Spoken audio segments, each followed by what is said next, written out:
5 सितंबर से नवरात्रि की शुरुआत होने जा रही है और इसी अवसर पर हम आपको बताते हैं कि दुर्ग जिले के उस अनोखे गांव की कहानी जहां पर हर घर में मां दुर्गा की प्रतिमाएं बनाई जाती है। जी हां, यह गांव है थानोद, जो कि भिलाई से करीब 22 किलोमीटर दूर स्थित है और इसे मूर्तियों का गांव भी कहा जाता है।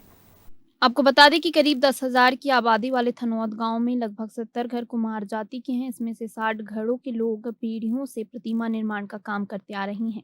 यहाँ पर बनी हुई मूर्तियों की गूंज सिर्फ छत्तीसगढ़ में ही नहीं बल्कि देश के कई राज्यों में सुनाई देती है। महाराष्ट्र, मध्य प्रदेश, उड़ीसा, बिहार और उत्तर प्रदेश जैसे प्रदेशों तक थनौद की मूर्तियां पहुंचती हैं।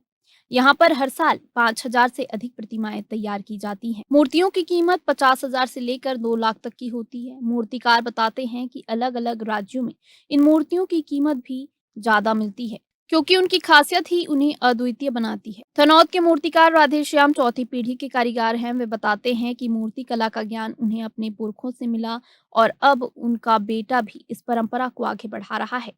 उनके अनुसार मूर्तियों का निर्माण केवल कला नहीं है बल्कि श्रद्धा और आस्था का संगम है। सबसे खास बात यह है कि दुर्गा प्रतिमा बनाने के लिए कारीगर मिट्टी विशेष स्थान वैश्यालय से लाते हैं। मान्यता है कि जब तक इस मिट्टी का प्रयोग ना हो तब तक मूर्ति अधूरी होती है। यह परंपरा पीढ़ियों से चली आ रही है और माना जाता है कि इस मिट्टी से बनी हुई मूर्तियों में ही प्राण प्रतिष्ठा संभव है। बिना इसके पूजा अधूरी मानी जाती है और माता रानी भी इसे स्वीकार नहीं करती है। नवरात्रि की आहट के साथ ही थनौद गांव की गलियां रंग बिरंगी प्रतिमाओं से भर उठी हैं।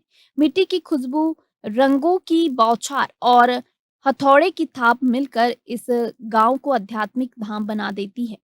यहाँ पर सिर्फ मूर्तियां नहीं बनती बल्कि हर घर में आस्था गढ़ी जाती है और भक्ति जन्म लेती है।